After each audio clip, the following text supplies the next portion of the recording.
Son tiempos para el entendimiento y la templanza, algo que caracteriza a nuestro invitado de hoy. Durante mucho tiempo estuvo en las listas de posibles sucesores de Ramón Luis Valcárcel. No era de extrañar. Fue vicepresidente del Gobierno regional en las dos primeras legislaturas, de donde salió para presidir el Tribunal Económico Administrativo de la región. Después de 4 años de silencio político, Valcárcel le llamó en el 2007 para revitalizar la candidatura autonómica del Partido Popular en unos comicios que se pusieron al rojo vivo. Pero en 2010 dejó por segunda vez la política activa para pasar a formar parte del Consejo Jurídico de la región de Murcia. Hoy visita el plató de Tribune Antonio Gómez Fairén. 3 caminos, 3 rutas, gramática para comprender hechos, lógica para razonarlos y retórica para expresarlos. Son 3 de las 7 artes liberales relativas a la elocuencia, cuyo propósito es dar al hombre libre conocimiento y destreza. La confluencia de estas 3 artes da origen al Tribune. Buenas noches, aquí estamos fieles a nuestra cita con todos ustedes cada martes. Empezamos el programa saludando a María Eugenia Lozano. Maru, buenas noches. Buenas noches. Esther, buenas noches. Buenas noches. Y ahora sí le damos paso al que va a ser nuestro invitado del programa de hoy, Antonio Gómez Fairén. Buenas noches. Hola, buenas noches. Gracias por haber aceptado nuestra invitación para mantener esta conversación. Es un placer siempre venir a vuestra televisión. Muchas gracias. Queremos hablar de muchísimas cosas con usted, pero vamos a empezar haciendo un poquito de memoria. Usted durante mucho tiempo fue vicepresidente del Gobierno regional en otra época, cuando soplaban aires distintos y cuando las cosas eran diferentes. Ha pasado mucho tiempo desde aquella época, pero lo que sí se sigue manteniendo es que usted a día de hoy sigue siendo considerado uno de los políticos más queridos y más respetados por los murcianos, aunque ahora sea presidiendo el Consejo Jurídico de la región de Murcia. Bien, bueno, yo le agradezco esa reflexión, esa introducción, pero también es verdad que en aquella época las cosas no estaban tan complicadas como están ahora. Es verdad que cuando nosotros llegamos en el año 95 era la primera vez que en la región de Murcia y en los principales ayuntamientos de la región el Partido Popular sucedía al Partido Socialista, y era un momento de cierta dificultad, no solo por la inexperiencia de gobierno que se podía presuponer que teníamos los que llegábamos, sino también porque eran momentos de alguna dificultad económica. Digo alguna porque no era la situación de crisis generalizada que hay ahora. En aquel momento lo que estaban bastante mal eran las administraciones públicas, pero el sistema financiero y la economía en general no estaban tan deterioradas como están ahora. Pero en cualquier caso era un toro nuevo, usemos el término taurino, que teníamos que empezar a lidiar. Y quizá, bueno, pues aquellos tiempos se recuerdan con cierto cariño, sobre todo porque eran momentos de ilusión en muchísima gente, no solo militantes del Partido Popular, sino en general en la ciudadanía, porque uno de los fundamentos de la democracia es la alternancia política, y en aquel año 95 se produjo por primera vez en lo que era la comunidad autónoma y en los principales ayuntamientos esa alternancia política, y por lo tanto fueron momentos, yo creo que ya son del Jurásico anterior, pero que yo también recuerdo con cariño. Usted es abogado, inspector de finanzas, dejó la política activa para incorporarse al Consejo Jurídico porque le apetecía, porque creía que podría ser un colofón a su carrera. ¿Se marchó con todas sus aspiraciones políticas colmadas, satisfecho, desencantado? ¿Cómo fue el dejarlo? Yo, cuando mi compromiso con el presidente de la comunidad, Ramón Luis Valcárcel, fue un máximo de 8 años, porque mi vida había estado siempre ligada no solo al Ministerio de Hacienda, sino también a la Universidad de Murcia, donde fui durante 25 años profesor de esa universidad, y hice un paréntesis en mi vida que no me arrepiento en absoluto. Me dio a conocer con una perspectiva que, si hubiera seguido dentro de la función pública o de la propia universidad, no hubiera podido llegar a sectores de la sociedad, a problemas de la sociedad que solo conoces cuando te dedicas a la vida política. Y yo creo que todo el mundo a lo largo de su vida debería, de alguna manera, no hace falta con una dedicación plena a la política, pero sí se puede uno servir los intereses generales desde una asociación de vecinos, desde un sindicato, algo que te dé una perspectiva mayor de los problemas que tiene la sociedad. Cuando pasaron esos 8 años, yo volví al Ministerio de Hacienda y me reincorporé otra vez a mis labores funcionariales y a la propia universidad. Posteriormente hice un pequeño paréntesis, pero de menor intensidad, que fue cuando el presidente Valcárcel y el Partido Popular me pidieron que fuera en las listas en el año 2007, ahí estuve presidiendo la Comisión de Economía y Hacienda de la Asamblea, también dentro de un perfil, como se puede suponer, más técnico, no con el día a día frenético de la actividad política, y cuando llevaba 2 años y medio, pues el Grupo Popular me propuso la posibilidad de incorporarme al Consejo Jurídico de la Región de Murcia. A mí eso me parecía pues un buen colofón a esa actividad, porque al fin y al cabo el Consejo Jurídico volvía a mis raíces. Yo desde que tenía 17 años mi vida había sido en el mundo del derecho y bueno, pues terminar un poco mi carrera profesional también en el Consejo Jurídico, pues me parecía de una ilusión grande, ¿no? Y luego posteriormente los compañeros del Consejo, cuando yo llevaba ya 3 años de consejero y terminaba el mandato del presidente que me presidió, Mariano García Canales, me propusieron, me votaron para ser presidente, que es lo que ahora se va a cumplir 1 año en el mes de noviembre que presido el Consejo Jurídico. Quiere decir que bueno, es un buen colofón y lo de detrás lo doy siempre por bien empleado, pero añoranzas del pasado, yo creo que la nostalgia es un error, hay que mirar al futuro. Pero nunca le ha enganchado del todo. O sea, ha pasado, pero ¿hay algo de la política que no le guste para su vida personal? No, yo lo que siempre digo es que las personas que dedican un tiempo a la política, como es una actividad que te absorbe tanto y lleva tanta velocidad de crucero, luego tienen, que a mí me pasó, un periodo de descompresión, que es cuando se hace apnea, los buceadores tienen que subir muy poco a poco porque el cambio de presión es tan fuerte que puede llevar a problemas. Y la cámara hiperbárica, etcétera.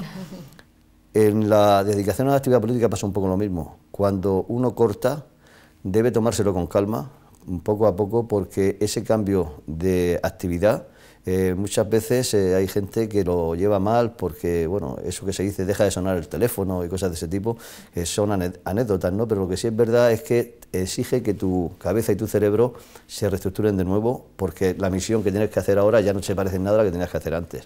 Y la política sí que tiene ese perfil muy singular, muy específico, que te exige una velocidad, yo lo llamo velocidad, porque todo el mundo trabaja en sus profesiones las 24 horas del día, pero la velocidad y la tensión, sobre todo aunque solo sea de trabajar en un escaparate, que quizá el ejemplo de ustedes, periodistas, sea muy similar, ¿no? Que cada vez que están trabajando, gran parte de las horas del día son de cara al público. En el político son prácticamente todas.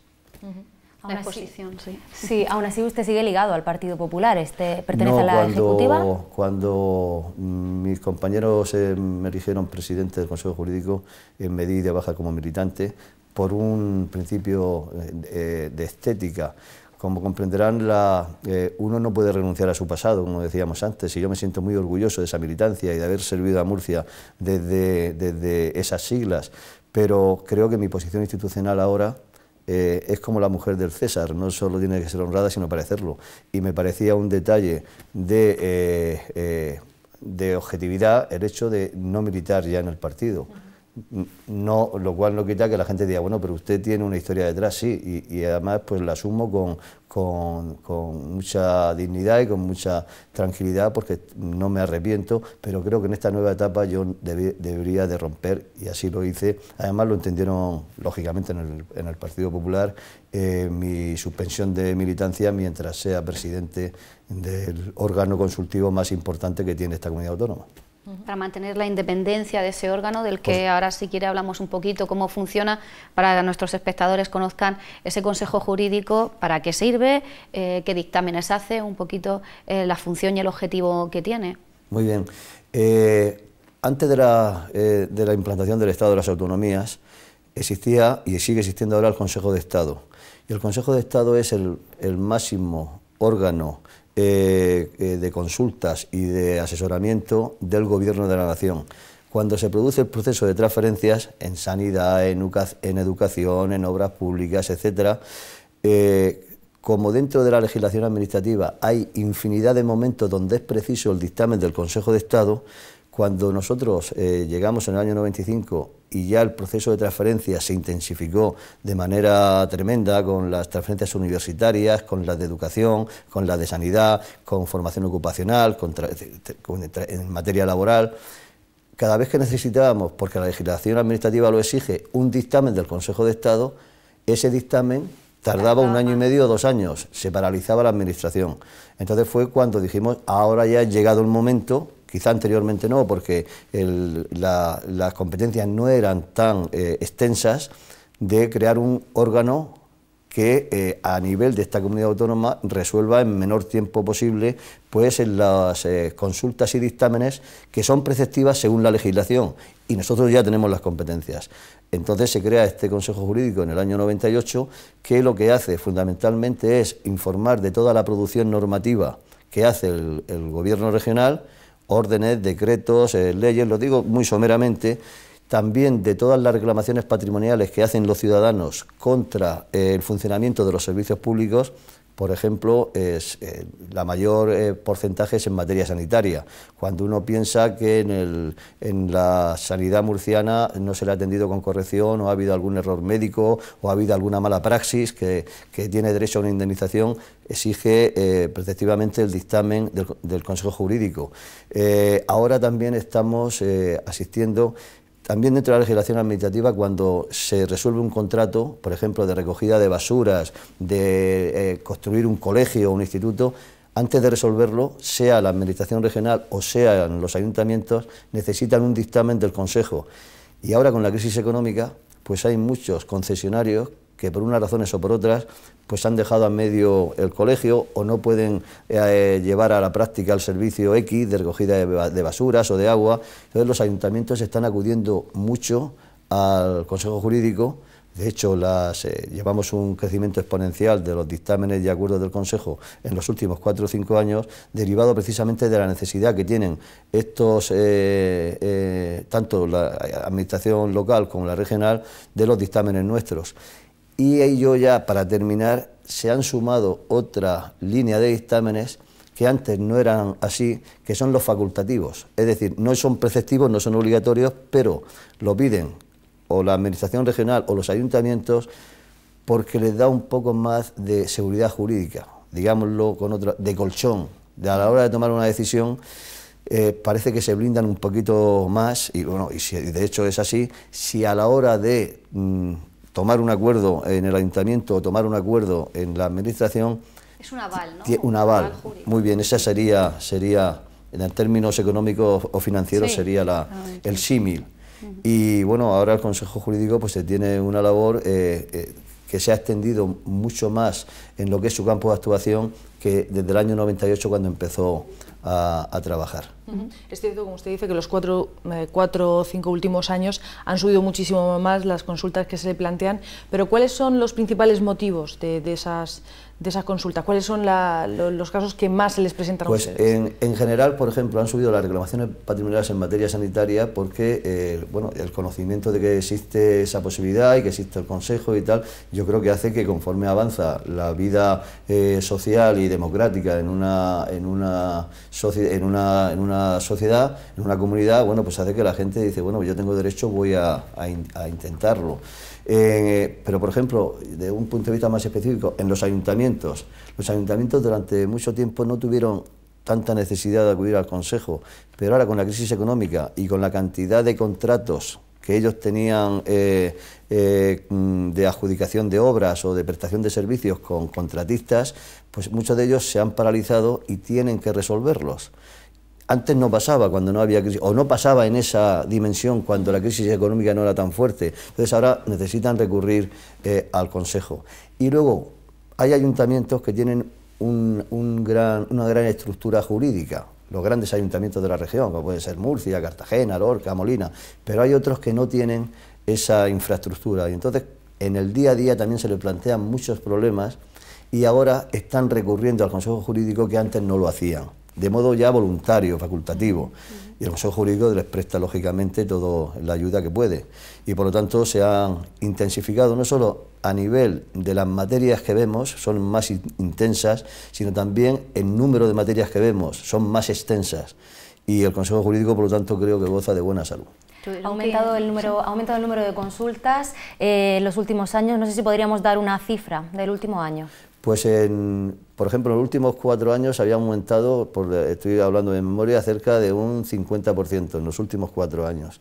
Y, por ejemplo, desde el año, la última memoria a la anterior, pues había aumentado aproximadamente un 15 o un 20%. Y este año, que todavía no ha terminado diciembre, ya a finales de octubre, llevábamos ya tantos dictámenes y acuerdos como en todo el año 2013. Y todavía queda noviembre y diciembre, quiere decir que este año también se va a aumentar. ¿Ese número cuánto es, el del año pasado? En torno al número serían unas 350, 360 dictámenes al año. Ya veremos cómo terminamos este. Y todo esto con unos presupuestos, quería decir, es uno de los consejos, según ha dicho usted mismo, que menos dotación percibe por parte de las cuentas autonómicas. Sí, tengo que decir que es un consejo bastante austero. Para empezar, es un consejo que no tiene, hubo una cierta polémica hace unas semanas, como ustedes saben, este consejo no tiene miembros natos, que son pues expresidentes de comunidad, expresidentes de asambleas regionales, con independencia de que fueran o no juristas. En otras comunidades autónomas, también en el Consejo de Estado, que es el consejo a nivel, sí existen esos miembros natos cuando terminan pues su actividad política como presidentes del gobierno, presidentes del Congreso, presidentes de las asambleas regionales. Este no es simplemente jurídico. Aquí no hay miembros natos, son 5 consejeros, luego hay pues una serie de letrados y personal, pero también yo recuerdo que el Consejo Jurídico se nutre en el 90% de su presupuesto con funcionarios de la Comunidad Autónoma de Murcia. Quiere decir que no se ha hecho esnobo desde fuera, creando nuevas estructuras y nuevas... No, los letrados que sirven al Consejo son funcionarios de la Comunidad Autónoma de Murcia. El personal de los grupos auxiliar, administrativo, son funcionarios de la Comunidad Autónoma de Murcia. Quiere decir que la existencia del Consejo no da un plus de mayor gasto a la comunidad, porque si supongamos mañana se devuelven las transferencias, por una hipótesis, y se suprimiera el Consejo, todos estos trabajadores volverían a la comunidad autónoma. Quiere decir, y sobre todo luego desde el punto de vista cuantitativo, es uno de los consejos que tiene menos dotación presupuestaria de España, pero bueno, hay que apretarse el cinturón, como todas las administraciones, como todos los ciudadanos, y aquí nadie se queja. Tenemos que trabajar pues hay que seguramente redoblar el esfuerzo, poner más imaginación y sacar todos los temas adelante, aunque haya menor presupuesto y menores medios. Pero le pasa a toda la sociedad española, por lo tanto, quejas ninguna. Antonio, yo quería preguntarle, porque aparte de estos temas locales, temas de reclamaciones patrimoniales, también tuvieron que intervenir en un asunto que es importante, el tema del aeropuerto regional. Creo que también se solicitó el dictamen del Consejo Jurídico y ustedes estudiaron todo. Como le decía antes, derivado de la crisis económica, cuando un ayuntamiento o la administración concede, hace una concesión administrativa de lo que sea, de una obra, de un servicio, cuando el contratista no lo puede llevar a la práctica, hay que resolver el contrato. Pues usted ha sacado con esto quizá el ejemplo más relevante de lo que hacemos en el día a día en el Consejo. Lo que pasa es que todos los días el Consejo no ve el rescate de una concesión de un aeropuerto. Tan grande, y eso lo estudió el Consejo en agosto del año 2013 y bueno, hizo un dictamen donde pues efectivamente la Administración Regional podía rescatar la concesión porque según los miembros del Consejo, que se aprobó por unanimidad, había una serie de incumplimientos del contratista que según la legislación aplicable en este caso de contratación administrativa hacía que el Gobierno pudiera rescatar. Y ese fue pues uno de los dictámenes, por decirlo de alguna manera, más llamativos. Bueno, es el asunto del aeropuerto sigue coleando, sigue siendo un asunto a día de hoy problemático para el Gobierno regional. ¿Les han vuelto a pedir consejo? ¿Les han vuelto a pedir opinión en este asunto? ¿O con el dictamen que ustedes emitieron se zanjó el asunto? Únicamente, y precisamente ayer lunes, el consejero de Obras Públicas nos solicitó un dictamen sobre la posibilidad de iniciar negociaciones con la contratista para resolver el problema. Era simplemente para... no era preceptivo, era lo que yo hablaba antes, era voluntario. ¿Hay algún inconveniente en que podamos iniciar estas conversaciones, estas negociaciones? Le dijimos que no, que realmente lo que tiene que llegar al Consejo obligatoriamente es el resultado. Cuando llegue el resultado, sí, eso sí que tiene una profundidad desde el punto de vista jurídico, que es lo que hace que sea obligatorio que vuelva otra vez al Consejo. Pero de momento iniciarlo, el Consejo ayer también por unanimidad, ayer lunes, dijo que no había ningún inconveniente, según la legislación administrativa, en intentar buscar una negociación. Pero de momento, de fondo, de calado, todavía no ha llegado, nada al Consejo. O sea, se supone que en los próximos meses el Consejo tendrá que volver a... Tendrá que llegar. Cambiando un poco de asunto, pero seguimos hablando de justicia. Vivimos ahora la vida pública está pues en los tribunales muchas veces, lamentablemente por temas de corrupción muy sonados. ¿Usted de los que piensan que la corrupción se puede y se debe erradicar o que es un mal endémico en nuestra sociedad? Como jurista también. Yo creo que un mal endémico no es ni debe ser. Lo que pasa es que también creo que un caso de corrupción, y sobre todo si son de personas que tienen una gran relevancia pública, se extiende tanto en los medios de comunicación que la sociedad se queda abrumada, o nos quedamos abrumados pensando el disparate que supone que en ciertos niveles de la decisión política pueda existir esos niveles de corrupción.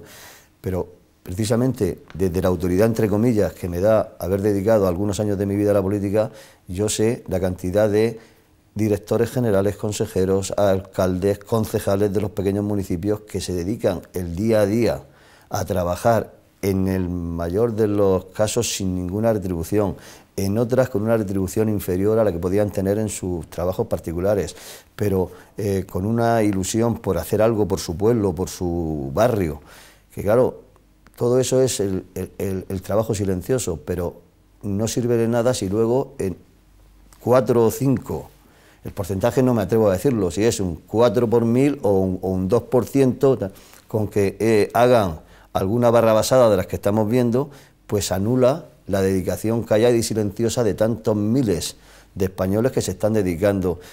Sin ir más lejos y con un recuerdo muy sentido a las víctimas y mi deseo de que las que están ahora mismo en los hospitales se recuperen pronto. En el autobús que volvía de Madrid, que tuvo el accidente en la Venta del Olivo, iba la concejala de Asuntos para la Tercera Edad. O sea, esa es también una dedicación, acompañando a las personas mayores a Madrid. Es decir, y eso, sin embargo, pasa desapercibido. Por lo tanto, yo creo que en España existe la picaresca que pudo existir también en el siglo de oro, ¿no? Y que tanta literatura, incluso universal, ha dado. Y también, y con esto termino, si hay años donde existiendo esa misma picaresca no se perseguía y no se conseguía erradicar, existía la misma, pero la gente no se enteraba, digámoslo de una manera también clara. Ahora las instituciones del Estado están funcionando, la democracia funciona a pesar de de los pesares y lo que muchas veces la desazón de las noticias te puedan llevar a una cierta sensación de impotencia y de tristeza. Sin embargo, se está sacando a la luz. También tiene que quedar un poco la tranquilidad en el ciudadano de que las instituciones pero van muy lentas, bueno, pero funcionan. Pero Antonio, perdona, es que ha dicho eso de que a lo mejor son 4 o 5, hay casos muy sonados y casos que empañan la labor, por supuestísimo, de gente muy digna que trabaja en la política, pero seguro que coincidirá conmigo que últimamente es un minero que se ha hecho rico de un sindicato, un banquero, un no sé quién, no es que hablamos solo de políticos. Hablamos de una sensación, vale, los medios de comunicación transmitimos el mensaje y a veces, bueno, hacemos mucho ruido, pero algo está pasando, estamos llegando a una situación que desde luego es para hacérselo mirar. Yo no voy a negar ni a justificar en absoluto. El porcentaje no lo sé, habría que ver al final de un periodo de 4 o 5 años cuántas personas han sido procesadas y condenadas en relación con las personas que se están dedicando a la política en España. Posiblemente no solo política, hablo de en general, corrupción en general, no bueno, el sistema financiero también ha tenido grandes escándalos. Y que al final todos los sectores de la vida pública se han salpicado, o sea, sindicato, empresarios. Lo que yo digo que quizá por ver el vaso en lugar de medio vacío, medio lleno. Usted es un optimista, bueno, tengo que mirar hacia el futuro, como le decíamos, comentábamos al principio de esta entrevista. Me quedo con la lectura positiva de que se han que se han descubierto, que se han sacado a la luz y que se van a juzgar. Porque seguramente hace 25 años pasaba lo mismo y no se lograba aflorarlos a la luz como es ahora. Me quedo con esa lectura positiva. Hombre, y luego desde el punto de vista de la reflexión general, pues también tengo que una lanza por esas personas que de forma callada y diaria están también echándole una mano a su país, a su región, a su municipio, y que no salen en los periódicos porque hacen las cosas bien. Lo cual no quita que no tengan que salir en los periódicos los que hacen las cosas mal, afortunadamente. Hay una prensa libre que lo saca. Por lo tanto, de esta situación tan desesperante o desesperada, como queramos calificarla, me quedo con la parte positiva. Esta sociedad está viva. Esta sociedad, a pesar del cáncer de la corrupción y de la sinvergonzonería, tiene resortes para ir acotando quién sí y quién no. Y yo creo que al fin y al cabo, ustedes son más jóvenes, pero esta democracia es muy joven, una democracia que apenas no llega a 40 años, pues no es lo mismo que la democracia norteamericana o la inglesa, donde todos estos temas ya han pasado un tamiz, seguramente hace 1 siglo y medio, 2 siglos, y ahora mismo en Estados Unidos, pues, o en Inglaterra, por la 10ª parte de lo que aquí se ha empezado a considerar corrupción, ya estaban pidiendo la cabeza del presidente de los Estados Unidos o de un senador o cortaban la carrera presidencial de un candidato demócrata o republicano. Yo creo que España vamos a llegar a eso.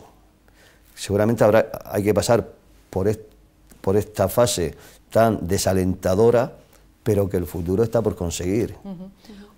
Una última cuestión antes de marcharnos a publicidad sobre este tema. Lo que también se está pidiendo ahora, precisamente con todos estos casos de corrupción que están saliendo a la vida pública, es celeridad. Que todo este tipo de casos, sobre todo, lo piden desde las personas que están siendo imputadas. Es decir, rapidez a la hora de solucionar todo este tipo de asuntos, porque sí que es cierto que una persona imputada para la opinión pública es una persona condenada, con lo cual se están pidiendo más medios a la justicia y, sobre todo, otras formas de actuar para que todos estos casos se puedan solucionar lo antes posible. Sí, efectivamente, desde luego yo sí que estoy totalmente de acuerdo con la persona que tiene una imputación y lleva 10, 11 años imputada y que no se abre juicio oral ni tampoco se archiva su asunto, pues no solo él, lo pasa él mal, lo pasa su familia, sus hijos, su entorno.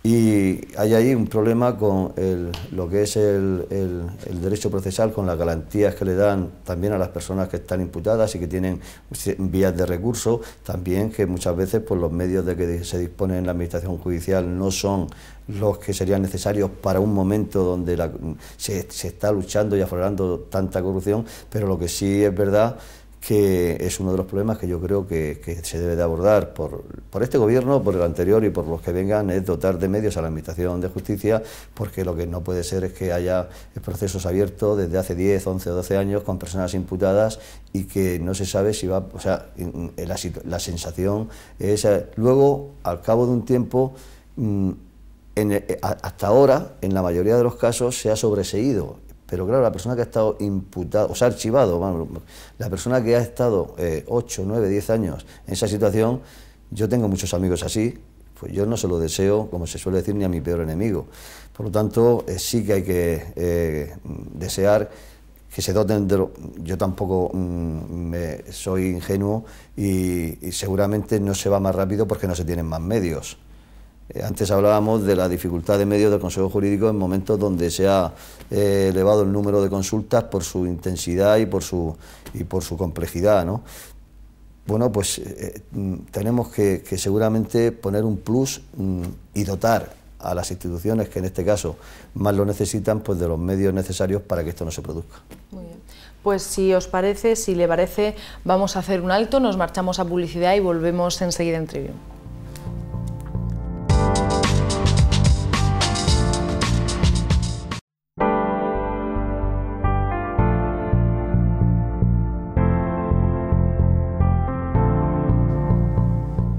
Continuamos en Trivium. Esta noche está con nosotras el presidente del Consejo Jurídico de la Región de Murcia, Antonio Gómez Fairén. Hemos dedicado la primera parte a hablar del Consejo Jurídico y en esta segunda parte queremos hablar de otras cosas más amenas. Lo que sí queríamos preguntarle es que, por ejemplo, estrena un nuevo cargo desde la semana pasada, si no nos equivocamos, es usted ahora consejero de la Autoridad Portuaria. No, se ha renovado, estaba ya, o sea, participo en la reunión del Consejo de la Autoridad Portuaria, que ahora tiene, bueno, pues una serie de iniciativas en marcha de primerísima importancia para el desarrollo de la región de Murcia, porque muchas veces pensamos que decimos puerto de Cartagena, pero es un puerto de interés regional y que de su capacidad de movimiento pues depende mucho el Producto Interior Bruto de la región de Murcia.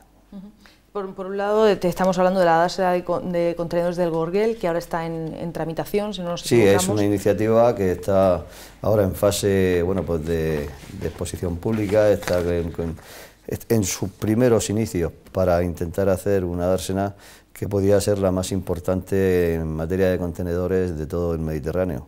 Por la situación, lo que pasa que no se oculta que haya cierta contestación a ese tema. Bueno, lo que hay que hacer es las cosas bien y que todos los informes que se precisen, tanto medioambientales como de cualquier índole, pues sean positivos, porque si no, eso no tiene ningún recorrido. Y hoy en día, en el siglo XXI, no se puede hacer nada que no cuente con la bendición de todas las administraciones y de todas las parcelas, empezando por la Unión Europea, que la Unión Europea es muy estricta en cualquier obra de esta naturaleza. Pero yo creo que se está trabajando muy bien desde el puerto de Cartagena en conexión con puertos del Estado para que esa obra se pueda hacer sin menoscabo de ningún bien medioambiental, ecológico, marino, de ninguna naturaleza. Ya veremos. Es una apuesta fuerte de la Autoridad Portuaria, es una apuesta muy fuerte por parte de la comunidad autónoma, esa dársena de contenedores, pero bueno, ya sabrán ustedes, ya lo ha hecho público en muchas ocasiones, el alcalde de La Unión, por ejemplo, no está de acuerdo con esa ubicación, sí con la idea de tener esa dársena, pero no con la ubicación del Gorguel, porque cree que podría perjudicar a la zona de Portmán cuando finalmente se desarrolle, que ese es otro asunto que, bueno, ahora mismo está también paralizado, por desgracia. Ustedes siguen manteniendo que el Gorguel sigue siendo el mejor lugar, el lugar más adecuado para poner en marcha esa gran infraestructura. Los técnicos, que son lógicamente los que asesoran, son los que dicen que la profundidad que tiene esa zona, el calado para los barcos estos de gran tonelaje, no hay otra en esta zona del sureste español, no hay ninguna similar. Y que esta es la que los técnicos aconsejan porque exige, lógicamente, menos costosa cuando ya dispones del propio calado para lo que puede ser el puerto de contenedores, ¿no? Y bueno, no quiero entrar tampoco en una disquisición de lo que sería otros lugares y tal, porque no proceden ahora la opción que se está trabajando en puertos del Estado es esa ubicación. Es esa.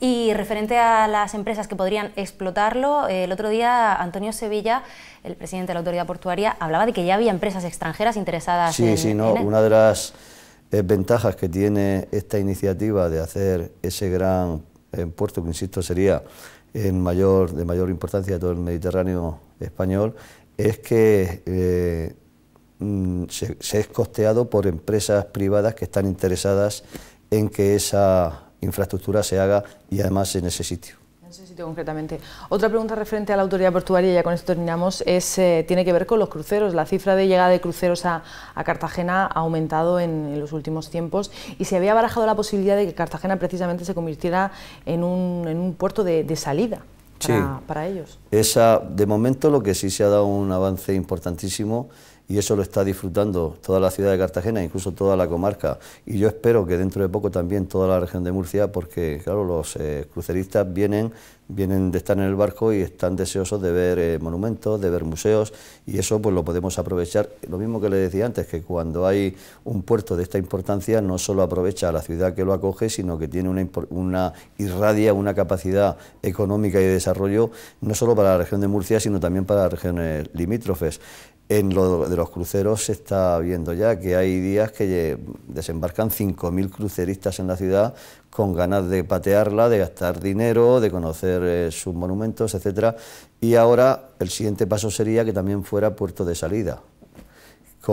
Eso exige también no solo el esfuerzo de la autoridad portuaria, sino también de la ciudad y de todo el área metropolitana, porque tiene que haber hoteles, tiene que haber, para que la gente venga aquí, a esta región o a la ciudad de Cartagena, y desde aquí salir a otros cruceros del Mediterráneo. Pero todo se andará. Lo primero es que los cruceristas vinieran a Cartagena. Vamos con otra faceta suya ya en esta etapa, esta recta final del programa, que tiene que ver con el ámbito religioso y cultural, que seguro que es el que más le gusta, las procesiones, su Museo Salcillo, y esa noticia que hemos tenido tan buena de que al final el Belén napolitano se queda en Murcia. Menos mal, porque Menos mal, ha llegado tengo que decirle a los señores espectadores que me habían convocado ustedes, una conversación agradable, pero para hablar de la Cofradía de Jesús y el Museo Salcillo, sobre todo con el acontecimiento tan importante de la adquisición del Belén napolitano. Y llevamos ya prácticamente todo el programa, y de esto, como decía Umbral, yo había venido aquí a hablar de mi libro. Y de mi libro, bueno, vamos a hablar. Sí, yo creo que, y estamos precisamente en las instalaciones de la Fundación San Antonio, y desde aquí vaya mi agradecimiento a la intervención del presidente de la Fundación, don José Luis Mendoza, que ha contribuido a que este Belén napolitano se pueda quedar en Murcia y pueda ser, a lo largo de los años venideros, contemplado junto con el Belén de Salcillo. Con esto, en palabras del propietario Carmelo García de Castro, el Museo de Salcillo se ha convertido en el mejor museo belenístico del mundo, para todos aquellos especialistas que quieran ver la evolución de los belenes napolitanos y luego su aterrizaje en la península, precisamente por Cartagena, que es por donde vino el padre de Salcillo, y él venía a unos encargos en la corte, entonces en Nápoles, y España, Nápoles era española.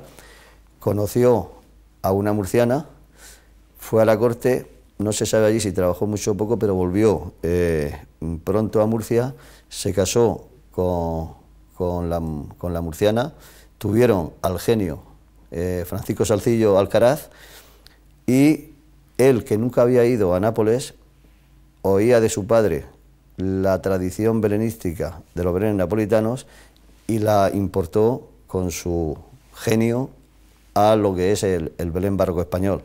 Por lo tanto, ahora en el Museo Salcillo tenemos, para el visitante que venga, ver la causa, que es el Belén napolitano, que origina la tradición belenística en España, que entra, insisto, por Murcia, y que se refleja en la tremenda artesanía belenística que tenemos en esta región, que, como una vez dijo en mi presencia la alcaldesa de Madrid, con motivo de la exposición de Salcillo en el Ayuntamiento de Madrid, que cuando uno va a la Plaza Mayor de Madrid con esa tradición belenística, pues casi todas y las mejores casetas de belenes son de Murcia.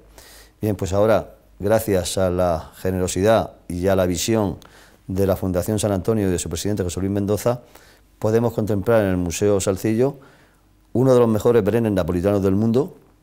A juicio de los propietarios anteriores era el mejor, ellos se los conocen todos, y el mejor Belén barroco español, con lo cual el Museo Salcillo tiene un plus de especificidad en lo que es, al margen de toda la obra de Salcillo, que procesiona en la mañana del Viernes Santo, pero en lo que es en materia belenística no va a haber en el mundo, podemos decirlo, porque los mejores estarían en Italia, en Alemania, en Francia, en España, que pueda reunir dos joyas de esa naturaleza en el mismo espacio museístico.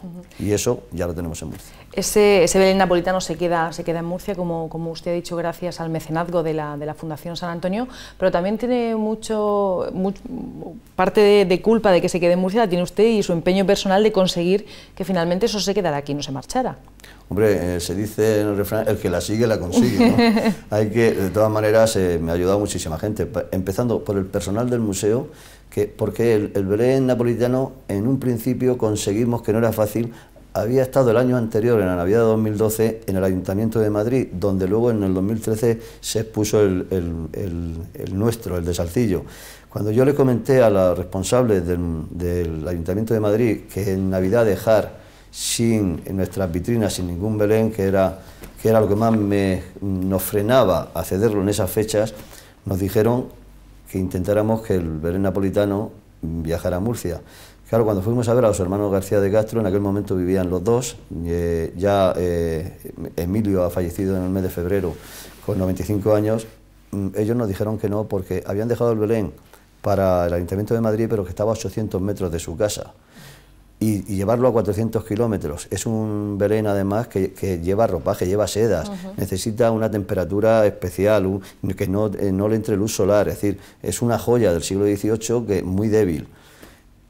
Insistimos, conseguimos que nos lo dejaran 2 meses, y luego el comportamiento del personal del museo, el comportamiento del gerente, de la directora, de todos los que en un momento determinado llevamos la responsabilidad del museo, el cariño que vio en la ciudad de Murcia, en las autoridades de esta región, tanto locales como regionales. Claro, vino a una tierra donde el Belén lo llevamos en el ADN y genéticamente nos hemos criado y educado en la cultura del Belén. Y encima el Museo Salcillo, donde está el Belén de Salcillo, pues era también una casa muy adecuada para ese Belén.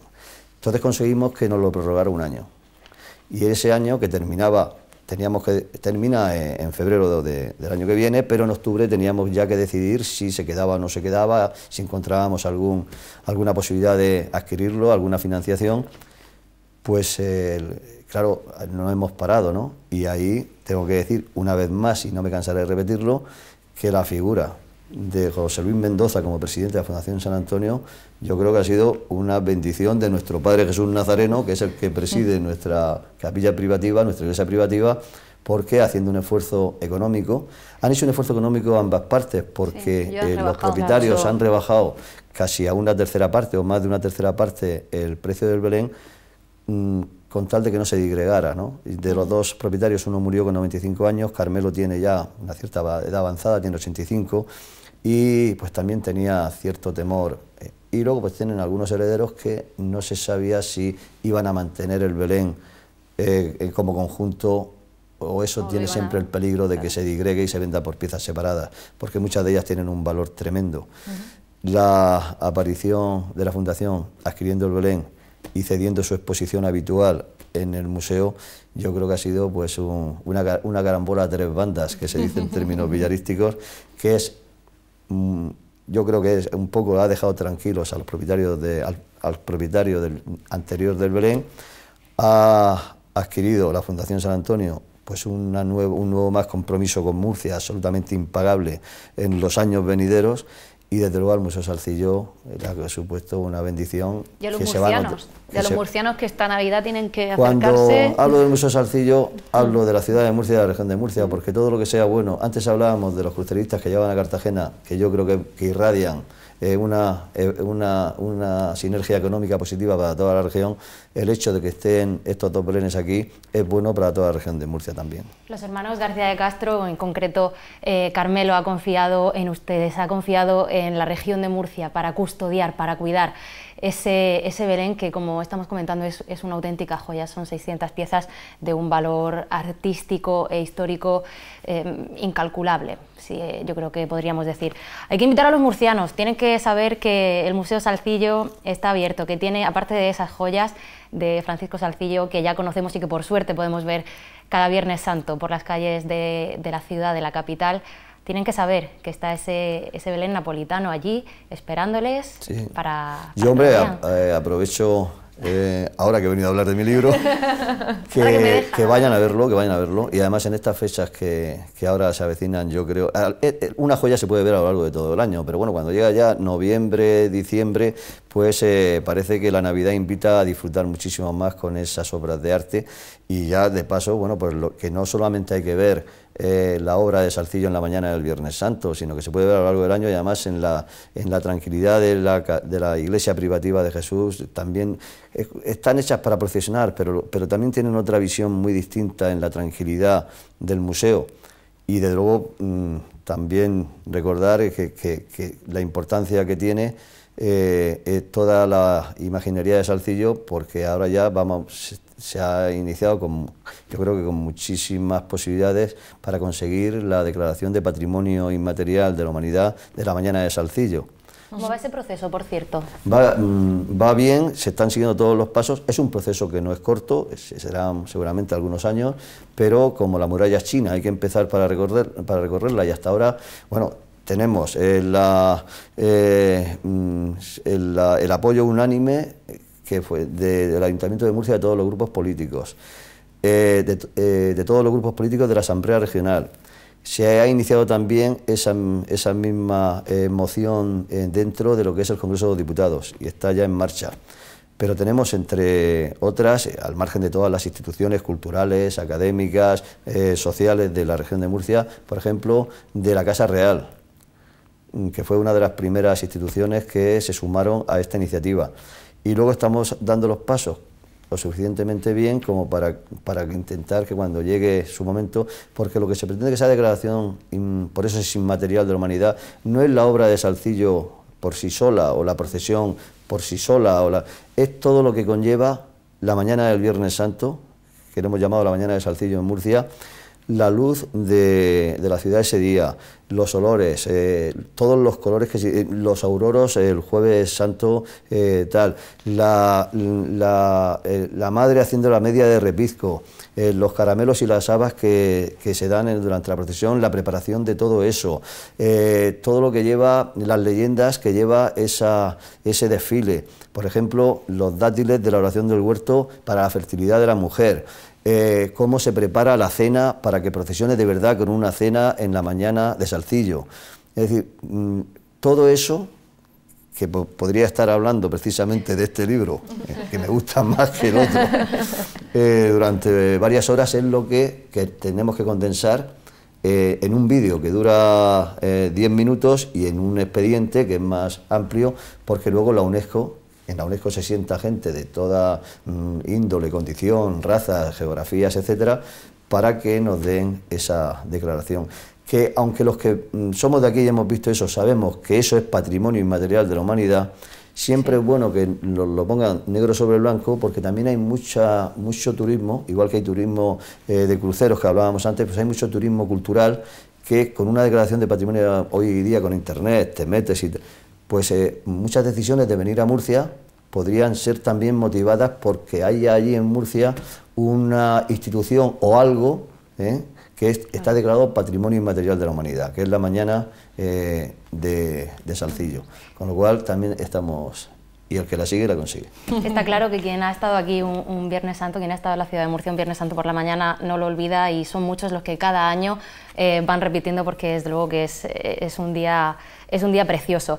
Hay algo que no hemos dicho, que seguramente los espectadores sí que lo sabrán. Tenemos aquí con nosotros al presidente de la cofradía, nuestro Padre Jesús Nazareno. Le escuchamos hablar con pasión y con mucho cariño de esa procesión de Viernes Santo por la mañana. Es todo un honor, imaginamos, pero también una responsabilidad muy grande. Sí, bueno, lo que pasa es que uno en un momento determinado está presidiendo algo, pero que tiene un equipo detrás. Ahora que estábamos hablando de la Declaración de Patrimonio de la Humanidad, pues hay un mayordomo que se llama Guillermo Martínez Torres, que está coordinando todo el proceso del expediente, pero ha creado un equipo donde tenemos 2 cronistas oficiales de Murcia, Antonio Botía y Javier Diete de Revenga. Se ha incorporado el anterior presidente de la Autoridad Portuaria, Adrián Ángel Viudes. Está Manuel Martínez Ripoll como secretario, es decir, la directora del museo. O sea, que las cosas no se hacen solo. Y luego dentro de lo que es la propia... Esto es la Declaración de Patrimonio de la Humanidad. Luego la propia cofradía hay una junta particular donde hay un tesorero, es decir, cada uno tiene una misión y si el engranaje funciona, funciona todo, ¿no? Y por lo tanto, claro, al final hay uno el que da la cara, ¿no? Pero, y muchas veces, y otros los que trabajan. Pero eso significa que si todo el mundo pone, en expresión nazarena, arrima el hombro, las cosas salen. Ha salido el Belén napolitano, aquí también ha puesto el hombro José Luis Mendoza, va a salir lo de la Declaración de Patrimonio de la Humanidad y desde luego yo creo que las cosas cuando se hacen con ilusión y cariño revierten ya no solo a los que la hacen, sino pues en este caso a la ciudad de Murcia y a la región de Murcia. Bueno, le hemos visto más tranquilo y más feliz hablando de su libro. Esperemos Hombre, que es que la primera parte de la entrevista... Nos hemos dejado muchas cosas, ya hemos sido buenísimas. Toda la parte del buenísimas. Consejo Jurídico, que yo además yo le agradezco porque es una institución que hace una labor absolutamente impagable, pero es ciertamente desconocida precisamente porque es una labor de puertas para adentro, muy bien la expresión, pero luego hemos entrado en una fase de la política que aunque yo les había avisado que me había cortado la coleta, no me han hecho mucho caso, ¿no? Pero bueno, luego ya hablando de... Nos perdona entonces. Sí. Creo que además ustedes como periodistas tienen la obligación de preguntarme, pero claro, bien, yo venía a hablar de mi libro. Muy bien. Bueno, esperemos que ha podido hablar de su libro, hemos podido hablar de ese Belén napolitano, de lo que significa la figura de Francisco Salcillo, de esa declaración de Patrimonio Inmaterial de la Humanidad que todos esperemos que se consiga finalmente, porque como bien ha dicho Esther, quien viene y quien vive un Viernes Santo por la mañana en Murcia, desde luego repite, porque como ha dicho, al final es la unión de todos los sentidos en una mañana muy especial. Le agradecemos mucho que haya venido a este programa, que haya aceptado nuestra invitación y esperemos que a pesar de los pesares haya estado a gusto con nosotras. Sí, además en esta casa cada vez que vengo es una satisfacción y encima ahora coincidimos en un bien impagable que es el Belén napolitano, que es propiedad de la Fundación San Antonio y está expuesto en el Museo Salcillo. Así que el agradecimiento es mío. Pues nada, le invitamos a toda la gente que no haya visto ese Belén que vaya al Museo Salcillo y que disfrute del patrimonio cultural y religioso que tenemos en la región. Antonio Gómez Fraile, muchísimas gracias. A ustedes. Gracias. Chicas, buenas noches. Buenas noches. Y a ustedes les esperamos, ya saben, la semana que viene, el próximo martes. Hasta entonces, que tengan una feliz semana.